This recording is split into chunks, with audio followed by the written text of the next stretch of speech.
warahmatullahi wabarakatuh. Halo guys, perkenalkan nama saya Fadilah Sulaiman dengan stambuk A2212104 kelas D dari Prodi Pendidikan Biologi di Universitas Tadulako. Baiklah, di video kali ini saya akan membahas salah satu materi, yaitu sistem ekskresi pada hewan, yang merupakan salah satu tugas dari mata kuliah fisiologi hewan. Kemudian masuk pada pengertian sistem ekskresi.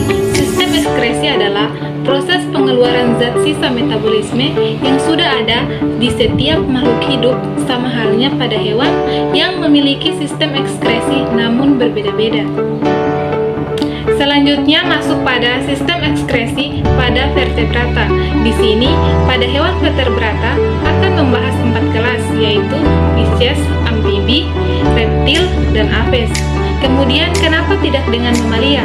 Karena pada umumnya, sistem ekskresi pada mamalia hampir sama dengan sistem ekskresi pada manusia.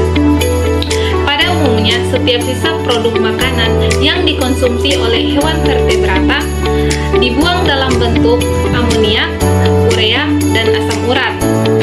Tipe ginjal pada hewan vertebrata ada 3 tipe, yaitu yang pertama pronefros, mesonefros, dan metanervos. Selanjutnya, sistem ekskresi pada Pisces. Alat ekskresi pada ikan antara lain sepasang ginjal memanjang atau opistonefros yang berwarna kemerah-merahan dan menyatu dengan saluran kelenjar kelamin yang disebut dengan saluran urogentinal. Zat sisa metabolisme berupa amonia yang dikeluarkan melalui saluran urogentinal. Ikan juga mengeluarkan CO2 melalui insang. Lanjut pada sistem ekskresi pada amfibi. Alat ekskresi pada katak berupa sepasang ginjal yang terletak di kiri dan kanan tulang belakang. Katak juga memiliki kulit yang digunakan untuk mengeluarkan lendir yang berfungsi untuk menjaga agar permukaan kulit katak tetap sembab dan basah. Kemudian, paru-paru pada katak berfungsi untuk mengeluarkan CO2 dan uap air. Kemudian, sistem ekskresi pada reptil. Ekskresi pada reptil berupa ginjal metanefros yang sudah ada pada saat fase embrio. Ginjal tersebut dihubungkan oleh saluran kantung kemih dan langsung bermuara di kloaka. Selain itu, ginjal pada reptil juga memiliki kelenjar kulit yang menghasilkan asam urat tertentu yang berguna untuk mengusir musuh. Yang terakhir yaitu sistem ekskresi pada aves. Alat ekskresi pada aves berupa ginjal metanefros, paru-paru. Kulit burung mengekskresi zat sisa berupa asam urat dan garam. Zat sisa pada aves misalnya ayam dan burung, urinnya akan dikeluarkan bersamaan dengan feses. Selanjutnya yaitu pada sistem ekskresi intervertebrata. Yang pertama, sistem ekskresi pada protozoa. Salah satu protozoa mirip dengan hewan yaitu Paramecium yang merupakan organisme bersel satu, hidup pada lingkungan berair, membuang CO2 secara difusi. Protozoa juga memiliki organel ekskresi berupa vakuola yang berdenyut-denyut atau vakuola kontraktil yang berperan dalam mengatur kadar dalam sel. Kemudian pada sistem ekskresi cacing pipih, alat ekskresi pada cacing pipih itu berupa sel api yang terdapat di ujung nephridiaphore, di mana sel api nampak menyala-menyala sehingga disebut sel api. Selanjutnya sistem ekskresi antropoda. Yang pertama di kelas insekta, misalnya belalang. Alat ekskresi belalang berupa pembuluh Malpighi yang merupakan kumpulan berupa benang halus berwarna putih kekuningan dengan jumlah yang banyak, dan pangkalnya melekat pada dinding. Sisa metabolisme pada serangga berupa butiran-butiran padat yang mengandung kristal asam urat. Yang kedua yaitu kelas Crustaceae atau udang. Alat ekskresi berupa kelenjar hijau atau kelenjar antena yang berfungsi untuk mengontrol volume atau tekanan cairan internal dan ion. Kemudian sistem ekskresi pada moluska. Pada beberapa moluska, sistem Sistem ekskresinya dilakukan oleh ginjal dalam bentuk mifrida. Kotoran akan dikeluarkan melalui sifon eksuren atau dorsal.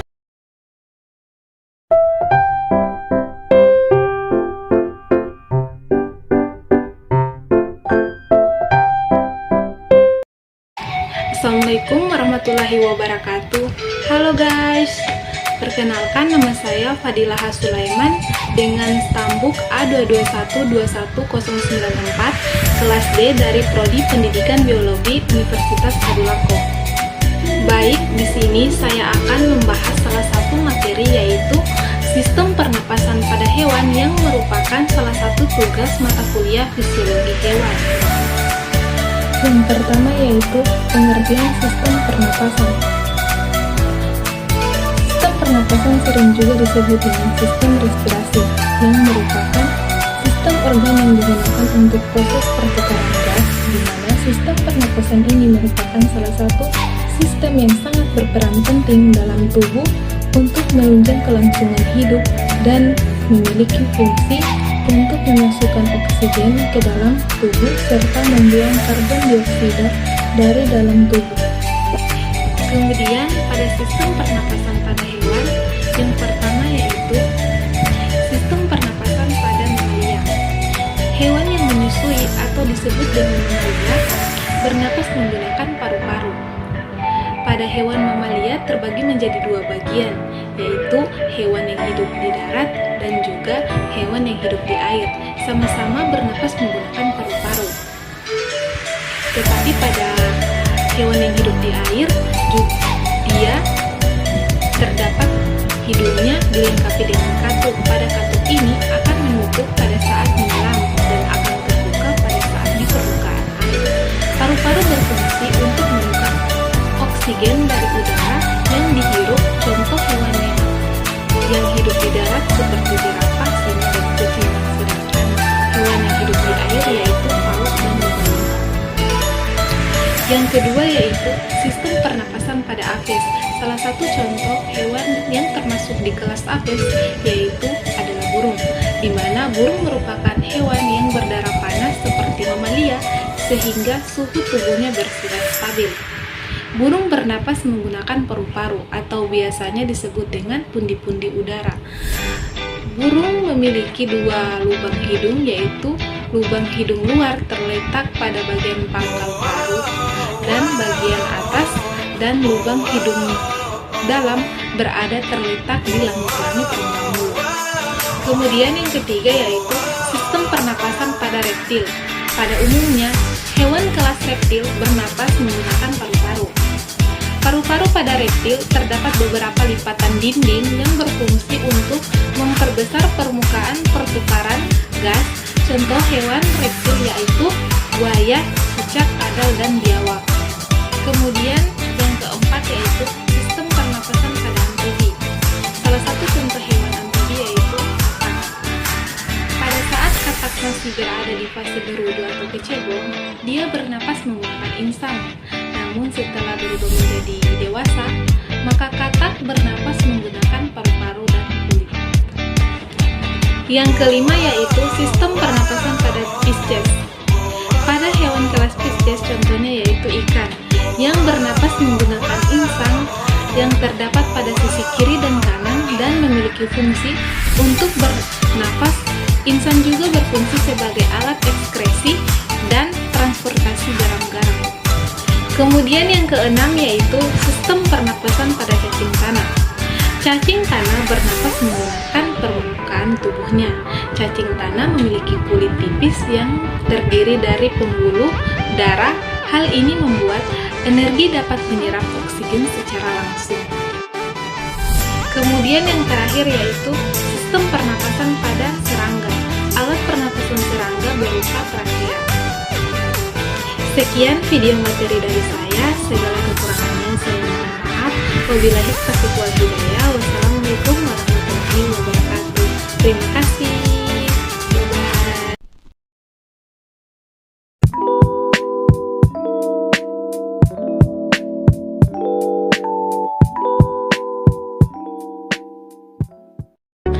Assalamualaikum Assalamualaikum warahmatullahi wabarakatuh. Halo guys, perkenalkan nama saya Fadilah Sulaiman dengan stambuk A2212104 dari kelas D, Prodi Pendidikan Biologi di Universitas Tadulako. Baiklah, di sini saya akan membahas salah satu materi, yaitu termoregulasi pada hewan, yang merupakan salah satu tugas dari mata kuliah fisiologi hewan. Kemudian masuk pada pengertian termoregulasi. Termoregulasi adalah kemampuan makhluk hidup untuk meregulasi atau mempertahankan suhu tubuhnya agar selalu berada dalam suhu yang optimal. Baiklah, masuk pada pengaruh suhu terhadap lingkungan hewan. Suhu tubuh merupakan keseimbangan antara perolehan panas dari dalam atau metabolisme dan keluar dengan kehilangan panas. Pengaruh suhu pada lingkungan hewan dibagi menjadi dua macam, yaitu yang pertama yaitu poikiloterm. Poikiloterm biasa disebut dengan hewan berdarah dingin, di mana suhu tubuhnya dipengaruhi oleh lingkungan. Pada suhu tubuh bagian dalam lebih tinggi daripada pada suhu tubuh bagian luar.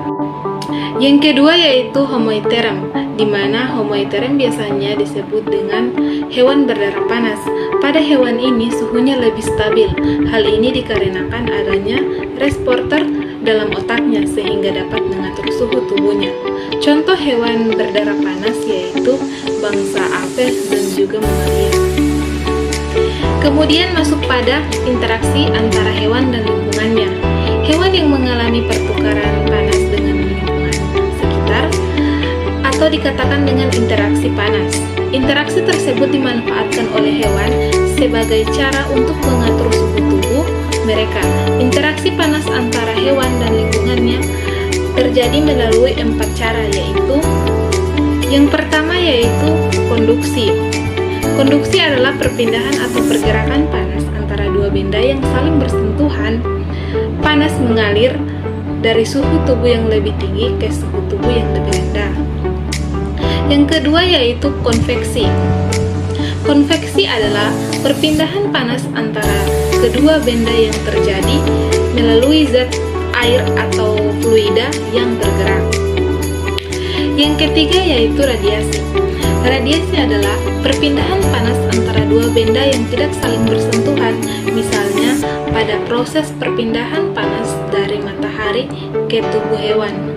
Dan yang terakhir yaitu evaporasi. Evaporasi adalah proses perubahan benda dari fase cair ke fase gas, misalnya pada mekanisme ekskresi kelenjar keringat. Yang pertama yaitu adaptasi morfologi. Adaptasi morfologi adalah penyesuaian pada organ tubuh yang disesuaikan dengan kebutuhan hidupnya. Misalnya pada gigi singa, harimau, macan, dan sebagainya, yang giginya tajam dan runcing untuk memakan daging, sedangkan pada gigi sapi, kambing, kerbau, dan lain sebagainya tidak runcing dan tidak tajam, namun giginya dipakai untuk memotong dan mengunyah rumput atau makanannya. Yang kedua yaitu adaptasi fisiologi. Adaptasi fisiologi adalah penyesuaian yang dipengaruhi oleh lingkungan sekitar yang menyebabkan adanya penyesuaian pada alat-alat untuk mempertahankan hidup yang baik. Contoh adaptasi fisiologi adalah pada hewan unta yang punya kantung air di pundak untuk menyimpan air agar tahan tidak minum di padang pasir dan dalam jangka waktu yang lama. Yang terakhir yaitu adaptasi tingkah laku. Adaptasi tingkah laku adalah penyesuaian makhluk hidup pada tingkah laku lingkungan seperti pada hewan bunglon yang dapat berubah warna kulit sesuai dengan lingkungan sekitarnya dengan tujuan menyembunyikan dirinya dari musuh. Kemudian masuk pada termoregulasi pada hewan eksoterm, di mana hewan eksoterm adalah hewan yang suhu tubuhnya dipengaruhi oleh lingkungan sekitarnya. Terbagi menjadi dua macam hewan eksoterm, yaitu yang pertama, hewan eksoterm akuatik, di mana suhu tubuh akuatik relatif stabil. Hewan tidak mengalami permasalahan suhu lingkungan yang rumit. Yang kedua yaitu hewan eksoterm terestrial. di mana suhu selalu berubah dengan variasi yang cukup besar perbedaannya. Signifikan antara suhu tubuh siang dengan malam, hewan harus berusaha mengatur suhu tubuhnya dengan cara mengatur, memperoleh, dan pelepasan panas melalui mekanisme termoregulasi. Yang terakhir masuk pada termoregulasi pada hewan endoderm, di mana hewan endoderm adalah hewan yang panas tubuhnya berasal dari tubuh sebagai hasil dari proses metabolisme sel tubuh. Suhu tubuh dipertahankan agar tetap konstan walaupun suhu lingkungannya selalu berubah. Contohnya yaitu pada bangsa apes dan mamalia. Baik, itulah tadi video materi dari saya tentang termoregulasi pada hewan. Lebih dan kurangnya saya mohon maaf. Wabillahi taufiq wal hidayah. Wassalamualaikum warahmatullahi wabarakatuh. Sekian dan terima kasih.